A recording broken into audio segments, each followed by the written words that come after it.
Praise the Lord. അമ്മയുടെ പ്രത്യക്ഷീകരണത്തിന് സാക്ഷിയായി അമ്മ മാതാവ് പ്രത്യക്ഷപ്പെട്ട ഈ പുണ്യസ്ഥലത്ത് നിന്ന് ഞങ്ങളുടെ ജീവിതാനുഭവം പങ്കുവയ്ക്കാനായിട്ട് അവസരം തന്ന പരിശുദ്ധ അമ്മയ്ക്കും തിരുക്കുമാരനും കോടാനുകോടി നന്ദി. എൻ്റെ പേര് ഡൊമിനിക്, എൻ്റെ ഭാര്യ സിജി, മകള് റോമിക, ഞങ്ങൾക്കൊരു മകൻ കൂടിയുണ്ട് ഫെർഡിനോ, അവനെത്തിയിട്ടില്ല. ദുരന്തം വരാൻ പോകുന്നു, പ്രാർത്ഥിക്കണം എന്ന് പരിശുദ്ധ അമ്മ മാതാവ് ജോസഫ് അച്ഛനോട് പറഞ്ഞ് പ്രത്യക്ഷപ്പെട്ടത് എൻ്റെ ജീവിതത്തിൽ പൂർണ്ണമായിട്ടും പ്രാവർത്തികമാക്കുകയായിരുന്നു. 2019 ഞാൻ ഇവിടെ വന്ന് ഉടമ്പടി എടുത്തു. ഉടമ്പടി എടുത്ത സമയത്ത് എനിക്ക് പ്രത്യേകിച്ച് ഒരു നിയോഗങ്ങളും ഉണ്ടായിരുന്നില്ല. എൻ്റെ ഭാര്യയുടെ നിർബന്ധം കൊണ്ട് മാത്രമാണ് ഞാനിവിടെ വന്നത്. കാരണം എനിക്ക് ഗൾഫിൽ അത്യാവശ്യം കുഴപ്പമില്ലാത്തൊരു ജോലി, പിന്നെ ഞാനവിടെ ജീസസ് യൂത്തിലൊക്കെ ആക്റ്റീവായിരുന്നു, അത്യാവശ്യം പ്രാർത്ഥനയും കാര്യങ്ങളൊക്കെ ഉണ്ട്, ജീവിതത്തിൽ ഒരു കുഴപ്പങ്ങളുമില്ല, മക്കൾ നന്നായിട്ട് പഠിക്കും, അവൾ എന്നും ക്ലാസ്സിൽ 1-ാം സ്ഥാനവും മറ്റുള്ള കലാപരിപാടികളൊക്കെ 1-ാം സ്ഥാനമായിരുന്നു. അപ്പോൾ വേറെ പ്രത്യേകിച്ച് ഒരു കുഴപ്പമില്ലാത്ത സമയം. ആ സമയത്താണ് എനിക്ക് ഇവിടെ 10ാം ക്ലാസ്സിൽ പരീക്ഷ എഴുതുന്ന സമയത്ത്, 10ാം ക്ലാസ്സിൽ പരീക്ഷ മോഡൽ പരീക്ഷ നടക്കുന്ന സമയത്ത് പെട്ടെന്ന് ഇവൾ ഫുള്ളായിട്ട് ബ്ലാങ്ക് ആയിപ്പോയി. അവൾക്ക് ഒന്നും എഴുതാൻ പറ്റുന്നില്ല. പെട്ടെന്ന് സ്കൂളിലെ ടീച്ചർ വൈഫിനെ വിളിച്ചു, അവൾക്ക് പരീക്ഷ എഴുതാൻ പറ്റുന്നില്ല, നിങ്ങൾ ഉടനടി വരണമെന്ന്. ഭാര്യ വന്നും ആകെ കരഞ്ഞു, അവളെയും കൊണ്ട് വീട്ടിലേക്ക് പോയി. എന്നെ ഗൾഫിലേക്ക് വിളിച്ചു പറഞ്ഞു. ഞാനും ആകെ വിഷമത്തിലായി. പെട്ടെന്ന് വേറെ ഒന്നും ചിന്തിക്കാനുണ്ടായിരുന്നില്ല. ഞാൻ ഉടനെ തന്നെ ഗൾഫിൽ നിന്ന് തിരിച്ചു വന്നു. ഉടനെ തന്നെ ഞങ്ങൾ തീരുമാനിച്ചത് കൃപാസനത്തിൽ വരിക, അച്ഛനെ കാണുക, മാതാവിനോട് എല്ലാം പറയുക, എല്ലാം ശരിയാവും. ഇതായിരുന്നു ഞങ്ങളുടെ പ്രതീക്ഷ. അച്ഛനെ കണ്ടു കഴിഞ്ഞാൽ മാത്രം മതി, എല്ലാം ശരിയാവും എന്ന് വിചാരിച്ചിട്ട് അച്ഛനെ കാണണം എന്നുള്ള ഒറ്റ പ്രതീക്ഷയോടുകൂടി ഞങ്ങൾ ഇവിടെ വിളിച്ചു ചോദിച്ചു പറഞ്ഞു, നിങ്ങൾ അച്ഛനെ കാണണം എന്നല്ല പറയേണ്ടത്, നിങ്ങൾ ഈശോയോട് പ്രാർത്ഥിച്ചാൽ മതി. ഇത് തന്നെ പറഞ്ഞു. ഇത് പറഞ്ഞു കഴിഞ്ഞപ്പോൾ ഞങ്ങൾ വേറെ ഒന്നും ആലോചിച്ചില്ല, ഇവിടെ വന്ന് പ്രാർത്ഥിച്ചു. പിന്നെ പൂർണ്ണമായിട്ടും ഞാനും ഭാര്യയും പൂർണ്ണമായിട്ട് ഞങ്ങളുടെ ഈശോയ്ക്ക് വിട്ടുകൊടുത്തു. ഒന്നും പിന്നെ ഞങ്ങളുടെ ജീവിതത്തിലില്ല. ഞങ്ങൾക്ക് മോളുടെ പരീക്ഷ പാസ്സാവണം, അത് മാത്രമായിരുന്നു ചിന്ത. അങ്ങനെ ഞങ്ങൾ പ്രാർത്ഥിച്ചു. അങ്ങനെ അവസാനം പരീക്ഷയുടെ ദിവസങ്ങളെത്തി. ഞങ്ങൾ വന്ന് പ്രാർത്ഥിച്ചു തുടങ്ങിയപ്പോൾ ഇവൾക്ക് മാറ്റങ്ങൾ തുടങ്ങി. ഇവൾക്ക് അതുവരെ പഠിക്കാൻ പറ്റുന്നില്ല ഒന്നും. കൊച്ചിന് പുസ്തകത്തിലേക്ക് നോക്കുമ്പോൾ ബ്ലാങ്ക് ആവുകയാണ്. ഒന്നും പഠിക്കാൻ പറ്റാത്ത അവസ്ഥയിൽ പ്രാർത്ഥിച്ചു കഴിഞ്ഞപ്പോൾ തന്നെ അവൾക്ക് പഠിക്കാൻ പറ്റി തുടങ്ങി, അവൾക്ക് ശരിക്കും ഉറങ്ങാൻ പറ്റി തുടങ്ങി. അത് കഴിഞ്ഞിട്ട് പരീക്ഷയുടെ അന്ന് ഞാൻ ഇവളെ സ്കൂൾ ബസ്സിലൊന്നും വിടുന്നില്ല, ഞാൻ തന്നെ കൊണ്ടുവന്നാക്കും അവളെ. എന്നിട്ട് ഞാൻ പരീക്ഷ ഹോളിൽ അവളെ വിട്ടിട്ട് ഞാൻ നിത്യാരാധനയുടെ മുൻപിൽ പ്രാർത്ഥിച്ചിരിക്കും. അങ്ങനെ പരീക്ഷ എഴുതി. എല്ലാ പരീക്ഷയും അവൾക്ക് നന്നായിട്ട് എഴുതാൻ പറ്റി. 84% മാർക്കോടുകൂടി അവൾ പാസ്സായി. ആ സമയത്ത് കൊറോണ വന്ന സമയത്ത് എനിക്ക് തിരിച്ച് ഗൾഫിലേക്ക് പോകാൻ പറ്റാത്തൊരവസ്ഥയായി. ആ സമയത്ത് പൂർണ്ണമായിട്ട് ഞാൻ എന്നെ തന്നെ വിട്ടുകൊടുക്കുകയായിരുന്നു. എന്നെ തന്നെ ഈശോയ്ക്ക് വിട്ടുകൊടുത്തു. എന്ത് ഈശോയ്ക്ക് ഞാൻ സമർപ്പിച്ച് ഇങ്ങനെ പോയി. എനിക്ക് ജോലിയിൽ ഇനി തിരിച്ച് വിളിക്കുമെന്ന് പോലും അറിയില്ലായിരുന്നു. പക്ഷേ അവിടെ എല്ലാവരും അടച്ചിട്ട് പോലും എന്നെ അവർ പ്രത്യേകമായിട്ട് തിരിച്ചു വിളിച്ചു. പക്ഷേ അവിടെ ജോലിക്ക് ഞാൻ വീണ്ടും കയറി. അങ്ങനെ ജോലിയിൽ എനിക്ക് അവർക്ക് മാനേജർമാർക്ക് എല്ലാവർക്കും ഇഷ്ടപ്പെട്ടു. അവർക്ക് എന്നെ ഒരു പ്രൊമോഷനൊക്കെ നൽകി, വീണ്ടും ശമ്പള വർധനയൊക്കെ നൽകി. അതുകൊണ്ട് തന്നെ എനിക്ക് എൻ്റെ കുടുംബത്തോടൊപ്പം അങ്ങനെ അപ്പോഴേക്കും മോളുടെ +2 കഴിഞ്ഞു. അവൾ +2-നും അത്യാവശ്യം മാർക്കൊക്കെ വാങ്ങി. അങ്ങനെ അവളെ BSc നേഴ്സിങ്ങിന് ചേർത്ത സമയത്ത് വൈഫിനെയും കൂട്ടിയിട്ട് ഞങ്ങൾക്ക് ഗൾഫിലേക്ക് ഒരുമിച്ച് പോകാനായിട്ട് പറ്റി. അങ്ങനെ വീണ്ടും ഞങ്ങൾ ഈ കുഴപ്പമില്ല, അല്ലലൊന്നുമില്ല, അപ്പോൾ ഓട്ടോമാറ്റിക്കലി പോലെ പ്രാർത്ഥനകൾ കുറഞ്ഞിട്ടുണ്ടാവണം തീർച്ചയായിട്ടും. അതായത് അവിടെയുള്ള ഡെയിലി ചെയ്യുന്നതിനനുസരിച്ച് മാത്രമേ ഉള്ളൂ. മാതാവിനോടുള്ള തീഷ്ണത കുറച്ച് കുറഞ്ഞ സമയം ഉണ്ടായിരുന്നു. ആ സമയത്തും ഭാര്യ എന്നോട് ഇങ്ങനെ നിർബന്ധിച്ചുകൊണ്ടിരിക്കും. അങ്ങനെ മോളെ നേഴ്സിങ്ങിന് പോയി. അവിടെ അവൾ 3rd സെമസ്റ്റർ വരെ അവൾ നന്നായിട്ട് പാസ്സായി. 4th സെം എഴുതി വന്നു കഴിഞ്ഞപ്പോൾ വീണ്ടും അവൾക്ക് അതേ അനുഭവം തന്നെ. അവൾ പരീക്ഷ എഴുതാൻ പോകുന്നു, ഒരു ദിവസം ബ്ലാങ്കായി, അവൾക്കും എഴുതാൻ പറ്റിയില്ല. 4th സെം അവൾ വീണ്ടും തോറ്റു. അവൾ 4th സെം 2ാമത് എഴുതി, അതിലും തോറ്റു. അത് കഴിഞ്ഞിട്ടുള്ള അനുഭവം അവൾ പറയും. എൻ്റെ പേര് റോമിക. ഞാൻ ഉടമ്പടി എടുത്തിട്ടുണ്ട്. ഞാൻ BSc നഴ്സിംഗ് 4ാം വർഷ വിദ്യാർത്ഥിനിയാണ്. എനിക്ക് മാതാവിൻ്റെ ഒരു കൃപ കൊണ്ട് മാത്രമാണ് എനിക്ക് പാസ്സാവാൻ സാധിച്ചത്. അതായത് 4th സെം എനിക്ക് 2 പ്രാവശ്യം സപ്ലി വന്നായിരുന്നു. അതായത് ഞങ്ങളുടെ യൂണിവേഴ്സിറ്റി ഒരു പ്രാവശ്യം സപ്ലി വന്നതിന് ശേഷം യൂണിവേഴ്സിറ്റിയിൽ നിന്ന് റൂൾ വന്നായിരുന്നു, സെം ബ്രേക്ക് ആവും. അതിനുശേഷം പിന്നെ ഞങ്ങൾക്ക് എഴുതിയെടുക്കണമെങ്കിൽ വീണ്ടും ഇത് എഴുതിയെടുത്താൽ മാത്രമേ അടുത്ത് പാസ്സാവാൻ പറ്റുള്ളായിരുന്നു. അപ്പോൾ ഞാൻ എന്ത് ചെയ്യും? കാരണം ഒരു പ്രാവശ്യം എഴുതി തോറ്റുപോയി. പിന്നെ വീണ്ടും രണ്ടാമത് എഴുതിയിട്ടും വീണ്ടും തോൽവി തന്നെയായിരുന്നു. അപ്പോൾ ആകെ മടുത്തു പോയി, എന്ത് ചെയ്യണമെന്ന് ഒരു പിടുത്തമില്ല. വീണ്ടും എഴുതണമെങ്കിൽ തന്നെ ഞാൻ വീണ്ടും ഒരു വർഷത്തോളം ബാക്ക് ആവുമായിരുന്നു. അപ്പോൾ എന്ത് ചെയ്യണമെന്ന് ഒരു പിടുത്തം ഇല്ലാതെ നിൽക്കുന്ന സമയത്താണ്, കാരണം എൻ്റെ കഴിവുകൊണ്ടൊന്നും സാധിക്കില്ലെന്ന് എനിക്ക് മനസ്സിലായി. കാരണം ഞാൻ എത്ര ശ്രമിച്ചിട്ടും എനിക്കൊന്നും ചെയ്യാൻ പറ്റുന്നുണ്ടായിരുന്നില്ല. കാരണം പഠിക്കാൻ പറ്റുന്നില്ല. പഠിക്കുന്ന സമയത്ത് കൈ വിറയ്ക്കുമായിരുന്നു. ഒരു പേന പോലും കൈകൊണ്ട് പിടിക്കാൻ പറ്റാത്ത അവസ്ഥയായിരുന്നു എനിക്കുണ്ടായിരുന്നത്. അത്രമാത്രം ഞാൻ വല്ലാതെ ട്രോമറ്റൈസ്ഡ് ആയിട്ടുള്ളൊരു അവസ്ഥയായിരുന്നു അത്. അപ്പോൾ ആ സമയത്ത് എന്നെ കൊണ്ടൊന്നും ചെയ്യാൻ പറ്റില്ല എന്ന് ഞാൻ ആകെ ഡൗൺ ആയി. അപ്പോൾ ഞാൻ നഴ്സിംഗ് നിർത്താം, ഇനി എന്നെക്കൊണ്ട് ഇത് ചെയ്യാൻ പറ്റില്ല, എന്നെക്കൊണ്ട് പറ്റുന്നില്ല, നിർത്തി പോകാം എന്ന് തീരുമാനം എടുത്ത് പപ്പയുടെ മമ്മിയെ വിളിച്ച് ഞാൻ നാട്ടിലേക്ക് വരുവാന്ന് പറയുമായിരുന്നു. അപ്പോൾ ആ സമയത്ത് മമ്മി എൻ്റെ അടുത്ത് പറഞ്ഞു, ഒന്നും നോക്കാനില്ല, നമുക്ക് നേരെ കൃപാസനത്തിലേക്ക് പോവാം, അല്ലാതെ വേറൊരു വഴിയില്ല, നിന്നെക്കൊണ്ട് ഒന്നും ചെയ്യാൻ പറ്റില്ല, ഇനി ആകെ എന്തെങ്കിലും ചെയ്യാൻ പറ്റുവാണെങ്കിൽ അത് മാതാവിന് മാത്രമേ പറ്റുള്ളൂ എന്ന് പറഞ്ഞിട്ട് എന്നെ കൊണ്ട് ഇവിടെ കൃപാസനത്തിൽ വന്നു. എന്നിട്ട് ഞാൻ പിന്നെ ഉടമ്പടി എടുക്കുകയുണ്ടായത്. ഉടമ്പടി എടുത്തതിന് ശേഷം ഞങ്ങൾ തീരുമാനിക്കുകയാണ് കൃപാസനത്തിൽ പോവാം എന്ന് തീരുമാനിക്കുന്ന അന്നാണ് ഞങ്ങൾക്ക് യൂണിവേഴ്സിറ്റിയിൽ നിന്ന് ഒരു റൂള് വരുന്നത്. അതായത് 4th സെമ്മിൻ്റെ ഫോർത്ത് സെം ബ്രേക്ക് മാറ്റി. അപ്പോൾ അതുകൊണ്ട് 4th സെമ്മും 5th സെമ്മും ഒരേപോലെ ഒരുമിച്ച് എഴുതാന്നുള്ള റൂള് വന്നത്. അത്രയും നാൾ വരെ 4th സെം ബ്രേക്ക് ആയിരുന്നു. അപ്പം ഞങ്ങൾക്ക് അത് പാസ്സായാൽ മാത്രമേ അടുത്ത സെമ്മിലേക്ക് കടക്കാൻ പറ്റുള്ളായിരുന്നു. പക്ഷേ ഞാൻ എന്ന് ഉടമ്പടി എടുക്കാൻ തീരുമാനിച്ചോ ആ ദിവസം തന്നെയായിരുന്നു യൂണിവേഴ്സിറ്റിയിൽ നിന്ന് ഒരു റൂള് വന്നത്. അത് വലിയൊരു അത്ഭുതമായിരുന്നു. അതിൽ കൂടുതൽ അത്ഭുതം എനിക്കൊന്നും പറയാനില്ല. കാരണം അതിനുശേഷമാണ് എനിക്ക് വഴി തുറന്നു കിട്ടിയത്. ഓക്കെ, കുഴപ്പമില്ല, നമുക്ക് ഒന്നും കൂടി ട്രൈ ചെയ്താൽ കിട്ടും, അല്ലെങ്കിൽ പാസ്സാവാൻ പറ്റുമെന്ന് എനിക്ക് തോന്നിയത്. അതിനുശേഷം ഞാൻ ഉടമ്പടി എടുക്കാൻ തീരുമാനിച്ചു. അതിനുശേഷം പിന്നെ പഠിക്കാനായിട്ട് പുസ്തകം എനിക്ക് തുറക്കാൻ പറ്റി. കാരണം അതുവരെ എനിക്ക് പുസ്തകം തുറക്കുമ്പോൾ പേടിയായിരുന്നു, പല ചിന്തകളായിരുന്നു. പുസ്തകം തുറക്കാൻ പറ്റില്ല, കൈകൊണ്ട് പിടിക്കാൻ പറ്റില്ല, പേന പിടിക്കുമ്പോൾ കൈ വിറയ്ക്കുമായിരുന്നു, അതുപോലെ ഒട്ടും എഴുതാൻ പറ്റില്ലായിരുന്നു പരീക്ഷ. അതേപോലെയായിരുന്നു ഒരു അവസ്ഥ, ഒരു ഭീകരമായ അവസ്ഥയായിരുന്നു. ക്ലാസ്സിലൊന്നും മര്യാദയ്ക്ക് ശ്രദ്ധിക്കാൻ പറ്റുന്നില്ല, ഒന്നും ചെയ്യാൻ പറ്റുന്നില്ല. ഇതിനുശേഷം ഞാൻ പ്രാർത്ഥിച്ച് ഉടമ്പടി എടുത്തു. പിന്നെ അതിനുശേഷം തൈലം പുരട്ടി, പഠിക്കുമ്പോഴൊക്കെ തൈലം പുരട്ടിയായിരുന്നു ചെയ്തിരുന്നത്. അതുപോലെ തന്നെ പരീക്ഷ ഹാളിൽ പോയപ്പോഴും കാശുരൂപ എൻ്റെ കയ്യിൽ, ഞാൻ എക്സാം എഴുതുന്ന സമയത്ത് ഞാൻ എൻ്റെ യൂണിഫോമിൽ കുത്തിയിട്ട് പോയത്.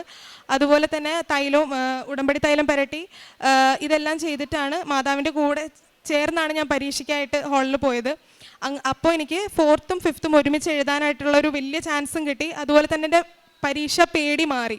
എനിക്ക് അറ്റംപ്റ്റ് ചെയ്യാൻ പറ്റുന്നുണ്ടല്ലോ എന്നുള്ളൊരു വലിയ സന്തോഷമായിരുന്നു എനിക്ക് എത്ര മാർക്ക് എന്നുള്ളതായിരുന്നില്ല, അറ്റംപ്റ്റ് ചെയ്യാൻ പറ്റുന്നുള്ളൂ. കാരണം എൻ്റെ പേടി, ഇതെല്ലാം മാറിയായിരുന്നു. പഠിക്കാനുള്ളൊരു ഉത്സാഹം വരുന്ന പോലെ, പഠിക്കാൻ തോന്നുന്ന പോലെ ഒരു ഫീൽ, ഇതെല്ലാം മാതാവായിരുന്നു എന്നെ കൊണ്ട് ചെയ്തുകൊണ്ട്. മാതാവ് ഉള്ളത് കൊണ്ട് മാത്രമാണ് എനിക്കത് ചെയ്യാൻ പറ്റിയത്.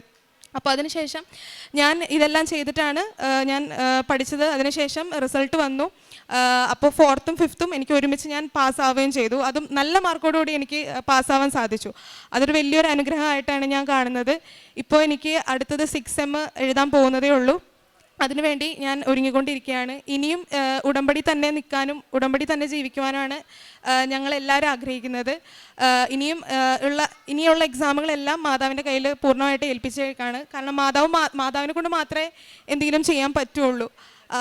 ഇത് എൻ്റെ മെറിറ്റ് അല്ലായിരുന്നു, not by my merit, by grace.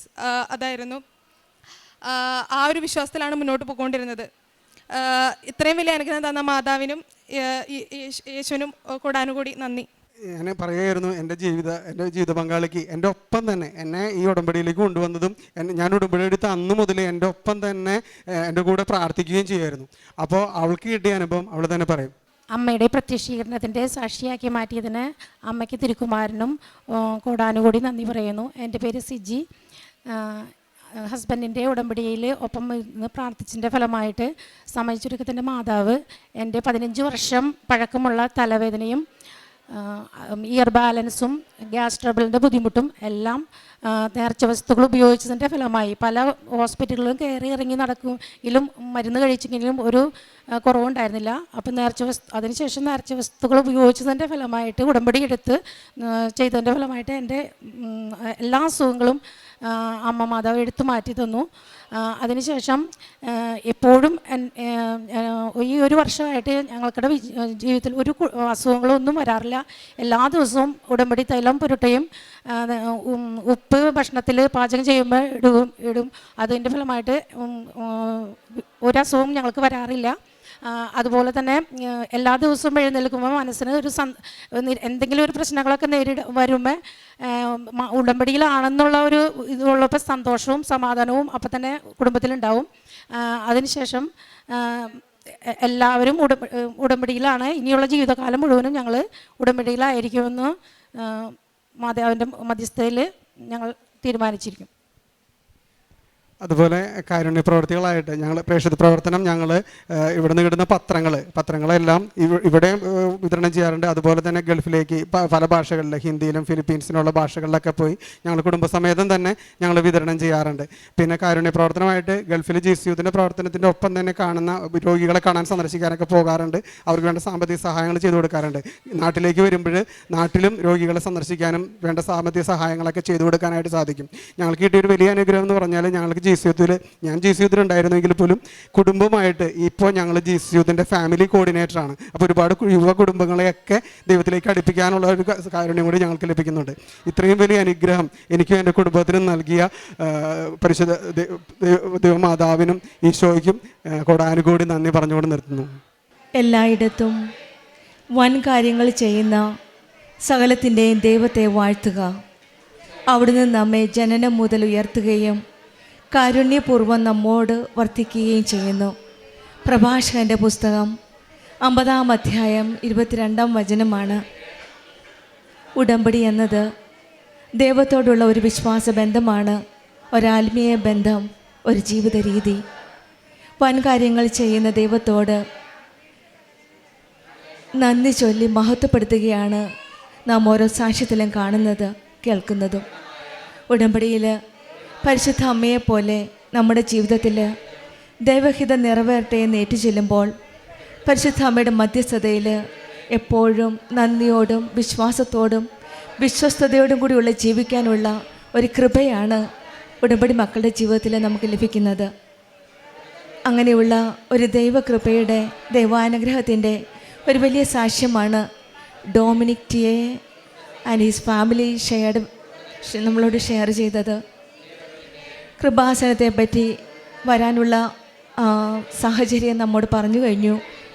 മകൾ 10ാം ക്ലാസ്സിൽ പഠിച്ചു പരീക്ഷയ്ക്ക് സമയത്ത് എല്ലാം ബ്ലാങ്കായി പോയി കഴിഞ്ഞപ്പോൾ എന്ത് ചെയ്യണമെന്നറിയില്ല. കൃപാസനത്തിൽ നേരിട്ട് പണ്ട് വന്നിരുന്നു. പക്ഷേങ്കിൽ അന്നൊന്നും ഒരു വലിയ കാര്യങ്ങളൊന്നുമില്ലായിരുന്നു. കാരണം നല്ലൊരു ജോലിയുണ്ട്, നല്ല രീതിയിൽ ജീവിതം മുന്നോട്ട് നയിക്കുന്നു. പക്ഷേങ്കിൽ മകളുടെ 10ാം ക്ലാസ്സിലെ എക്സാമിൻ്റെ സമയത്ത് എല്ലാം ബ്ലാങ്കായി പോയപ്പോൾ എല്ലാം നഷ്ടപ്പെട്ടു പോയി എന്ന നിമിഷത്തിൽ കൃപാസന അമ്മയോട് ചേർന്ന് നിന്ന് പ്രാർത്ഥിക്കുകയാണ്. പിന്നീട് ഈ മകൻ തന്നെ ഉടമ്പടി എടുക്കുകയും ഉടമ്പടിയിൽ നിയോഗമായി സമർപ്പിച്ചതിൻ്റെ ഫലമായിട്ട് മകൾ 10ാം ക്ലാസ് പരീക്ഷ പാസ്സാകുകയും പിന്നെയുള്ള സ്റ്റഡീസിലെല്ലാം ഒരു നല്ല രീതിയിൽ മകൾക്ക് പെർഫോം ചെയ്യാൻ സാധിച്ചു. പിന്നീട് ഈ സഹോദരൻ പറഞ്ഞതുപോലെ തന്നെ അല്പം പുറകോട്ടായി. ഈ മകൾ BScക്ക് പരീക്ഷ പോയപ്പോഴും 1st, 2nd, 3rd സെമിസ്റ്റർ നല്ല ഭംഗിയായിട്ട് തന്നെ പോയി. പക്ഷേ 4th സെമിസ്റ്റർ പഠിച്ചുകൊണ്ടിരുന്നപ്പോൾ 4th, 5th സെമിസ്റ്ററിൽ വീണ്ടും പഴയ ഒരു എക്സ്പീരിയൻസ് തിരികെ വന്നു. അപ്പോഴാണ് മനസ്സിലായത് മകൾക്കും വീണ്ടും ഇനി ഒരു ഉടമ്പടി എടുക്കാൻ വഴിയുള്ളൂ. കാരണം BSc കണ്ടിന്യൂ ചെയ്യണമെന്ന് പോലും കൂടെ ഒന്ന് സംശയിച്ചു പോയി. എല്ലാം നിർത്തി ഇനി എന്ത് ചെയ്യും മുന്നോട്ട് എന്നൊരു നിമിഷം. അങ്ങനെ ഇരിക്കുകയാണ് അമ്മയും മകളും കൂടെ വന്ന് ഉടമ്പടി എടുക്കുകയും ഉടമ്പടിയിൽ നിയോഗമായി സമർപ്പിച്ചതിൻ്റെ ഫലമായിട്ട് 3rd, 4th semester 5th semester എഴുതാൻ സാധിച്ചു. അവിടെയും ഈശോയുടെ അമ്മയുടെ ഒരു വലിയ ഇടപെടലുണ്ടായിരുന്നു. കാരണം അത്രയും നാൾ 4th സെമിസ്റ്റർ കംപ്ലീറ്റ് ചെയ്തെങ്കിൽ 5th സെമിസ്റ്റർ കംപ്ലീറ്റ് ചെയ്യാൻ പറ്റുകയുള്ളൂ. അങ്ങനെ ഇരിക്കുകയാണ് ഒരു പുതിയ നിയമം വരികയും 4th, 5th ഒന്നിച്ച് കംപ്ലീറ്റ് ചെയ്യാനുള്ള ഒരു ചാൻസ് ഓപ്പൺ ആവുകയും ചെയ്തത്. അവിടെ അമ്മ മാതാവിൻ്റെ ഒരു വലിയ ഇടപെടലായിട്ടാണ് ഈ മകൾ സാക്ഷ്യപ്പെടുത്തിയത്. അങ്ങനെ 4th സെമിസ്റ്ററും 5th സെമിസ്റ്ററും ഒന്നിച്ച് ക്ലിയറാക്കാൻ സാധിക്കുകയും പിന്നീട് 6th സെമിസ്റ്ററിലേക്ക് കണ്ടിന്യൂ ചെയ്യാൻ സാധിച്ചു.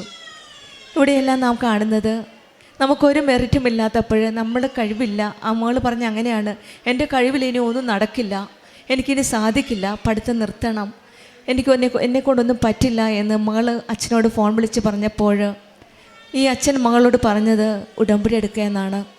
ഒരു വിശ്വാസ കൈമാറ്റം. അച്ഛനും അമ്മയും ഉടമ്പടിയിലാണ്.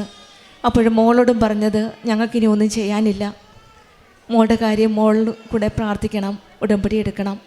അങ്ങനെയാണ് ഈ മകൾ വന്ന് ഉടമ്പടി എടുത്തതിന് ശേഷമാണ് ജീവിതത്തിൽ വലിയൊരു വാതിൽ, അതായത് വിശ്വാസത്തിൻ്റെ വാതിൽ, BScയുടെ വാതിൽ മാത്രമല്ല, അതിലപ്പുറം വിശ്വാസത്തിൻ്റെ ഒരു വാതിലാണ്, ആത്മീയതയിലേക്കുള്ളൊരു വാതിലാണ് ഈശോയും അമ്മയും ഈ മകൾക്ക് തുറന്നു കൊടുത്തത്. അതിനുശേഷം എക്സാമിനൊരു ഭയവുമില്ല. ഈശോയുടെയും അമ്മയുടെയും സാന്നിധ്യം മനസ്സിലാക്കി തുടങ്ങിയ മുതൽ, ഉടമ്പടി എടുത്ത നാൾ മുതൽ ഈശോയുടെയും അമ്മയുടെയും സാന്നിധ്യം കൂടിയുണ്ട്. ഉടമ്പടി മക്കളുടെ ജീവിതത്തിൽ ആ സാന്നിധ്യമാണ് നമുക്ക് ഉറപ്പ് നൽകുന്നത്. നമ്മുടെ ഭയം മാറ്റി നമ്മൾ ഒറ്റയ്ക്കല്ല എന്നുള്ള ഒരു വിശ്വാസത്തിലേക്ക് നമ്മളെ കൊണ്ടുപോകുന്നത്. അങ്ങനെ ഈ മകൾ പരീക്ഷയെല്ലാം പാസ്സാകാൻ സാധിക്കുകയും, എല്ലാം എൻ്റെ മെറിറ്റ് കൊണ്ടല്ല, by grace, not by my merit but by the grace of God എന്നാണ് ഈ മകൾ പറഞ്ഞു നിർത്തിയത്. നമ്മുടെ കഴിവിൽ ഇല്ലാതാകുമ്പോഴാണ് ഈശോയുടെ അമ്മയുടെയും കൃപയിൽ നമുക്ക് ജീവിതം മുന്നോട്ട് നയിക്കാൻ സാധിക്കുന്നത്. പിന്നീട് പറഞ്ഞത് വൈഫ് സിജിയുടെ കാര്യമാണ്. 15 വർഷത്തോളവും മൈഗ്രെയിൻ ഹെഡേക്കും ഇയർ ഇംബാലൻസും ഒക്കെ ആയിട്ട് പല ട്രീറ്റ്മെൻറ്റ് ചെയ്തു. അവിടെയൊന്നും ഫലമുണ്ടായില്ല. പിന്നീട് ഉടമ്പടി എടുത്തതിന് ശേഷം ഉടമ്പടി തൈലം, നേർച്ച വസ്തുക്കളായ വെഞ്ചരിച്ച ഉടമ്പടി തൈലവും വെഞ്ചരിച്ച ഉപ്പും ഉപയോഗിച്ച് വിശ്വാസ പ്രമാണം ചൊല്ലി പ്രാർത്ഥിച്ചതിൻ്റെ ഫലമായിട്ട് 15 വർഷം നീണ്ടുനിന്ന മൈഗ്രെയിൻ ഹെഡേക്കാണ് സമയച്ചുരുക്കത്തിൻ്റെ അമ്മ കൃപാസനം അമ്മയുടെ ഇടപെടലിലൂടെ, മധ്യസ്ഥതയിലൂടെ ഈ മകൾക്ക് രോഗസൗഖ്യം നൽകിയത്. ഇവിടെയും ഈശോയുടെയും അമ്മയുടെയും ഒരു വലിയ ഇടപെടലും കൃപയും അനുഗ്രഹവുമാണ് ഈ മക്കളുടെ ജീവിതത്തിൽ കാണുവാൻ സാധിക്കുന്നത്. പിന്നീട് ഈ മകന് പർച്ചേസ് മാനേജറായിട്ട് പ്രൊമോഷൻ കിട്ടുകയാണ് ജോലിയിൽ. അതും കൊറോണയുടെ സമയത്ത് ജോലിയെല്ലാം നഷ്ടപ്പെട്ട സമയത്ത് എല്ലാവർക്കും ജോലി പോയി. പക്ഷെങ്കിൽ ഈ മകൻ ഉടമ്പടിയിലാണ്. നല്ല കാലത്ത് ഉടമ്പടി എടുത്തിരുന്നു. അതുകൊണ്ട് ഈ ബുദ്ധിമുട്ടുകളുടെ കാലത്ത് ഈശോ കൂടെയുണ്ട്. നല്ല സമയത്ത് ആ ഉടമ്പടിയിലായിരുന്നപ്പോൾ അന്ന് നിയോഗം വെക്കാനായിട്ട് നിയോഗമൊന്നുമില്ലായിരുന്നു. പക്ഷെങ്കിൽ കഷ്ടകാലത്തിൻ്റെ സമയത്ത്, അതായത് ബുദ്ധിമുട്ടുകളുടെ സമയത്ത് ഉടമ്പടിയിലായിരുന്നു കൊണ്ട് തന്നെ മറ്റെല്ലാവരുടെയും ജോലി നഷ്ടപ്പെട്ടപ്പോൾ ഈ മകന് പ്രൊമോഷൻ കൊടുത്ത് ഈശോയും അമ്മയും അനുഗ്രഹിക്കുകയാണ്. ഈശോയുടെ അമ്മയുടെ ചേർന്ന് നിൽക്കുമ്പോൾ നമ്മുടെ ജീവിതത്തിലും കൂടുതൽ അമ്മയുടെ ഈശോയുടെ സാന്നിധ്യവും അനുഗ്രഹവും മനസ്സിലാക്കാൻ സാധിക്കും. എല്ലായിടത്തും വൻ കാര്യങ്ങൾ ചെയ്യുന്ന സകലത്തിൻ്റെ ദൈവത്തെയും വാഴ്ത്തിക്കൊണ്ട് നമ്മുടെ ജീവിതവും എന്തായാലും whether difficulties or struggles, joys or sorrows, ബുദ്ധിമുട്ടുകളാണെങ്കിലും പ്രതിസന്ധികളാണെങ്കിലും സന്തോഷമായാലും ദൈവത്തോട് ചേർന്ന് നിന്ന് സകലത്തിന് നാഥനായ ദൈവത്തിന് വൻ കാര്യങ്ങളായാലും ചെറിയ കാര്യങ്ങളായാലും എല്ലാത്തിനും നന്ദി പറഞ്ഞുകൊണ്ട് നമ്മുടെ ജീവിതം മുന്നോട്ട് നയിക്കാം. നമ്മെ ജനനം മുതൽ കാരുണ്യപൂർവ്വം നമ്മെ കരം പിടിച്ച് നയിക്കുന്ന, നമ്മെ സംരക്ഷിക്കുന്ന അമ്മയാണ് കൃപാസനം അമ്മ. ആ അമ്മയുടെ കരം പിടിച്ചുകൊണ്ട് നമ്മുടെ ഉടമ്പടി ജീവിതം കൂടുതൽ തീഷ്ണതയോടെ, വിശ്വാസത്തോടെ, വിശ്വസ്തയോടെ നമ്മൾക്ക് മുന്നോട്ട് നയിക്കാം. ഡൊമിനിക്കിന് കുടുംബത്തിൽ ലഭിച്ച എല്ലാ അനുഗ്രഹങ്ങൾക്കും നമ്മൾക്ക് കരങ്ങളടിച്ച് ദൈവത്തെ മഹത്വപ്പെടുത്താം. അത്യപൂർവ ദൈവാനുഭവങ്ങൾ ഇനി നിങ്ങൾക്കും സ്വന്തം. ഈ യൂട്യൂബ് ചാനൽ ഇതുവരെ സബ്സ്ക്രൈബ് ചെയ്തിട്ടില്ലെങ്കിൽ ഇപ്പോൾ തന്നെ സബ്സ്ക്രൈബ് ചെയ്യുക. ഈ വീഡിയോ ഇപ്പോൾ തന്നെ നിങ്ങളുടെ സുഹൃത്തുക്കൾക്ക് ഷെയർ ചെയ്തുകൊണ്ട് കർത്താവിൻ്റെ പ്രേക്ഷിതരാകുക.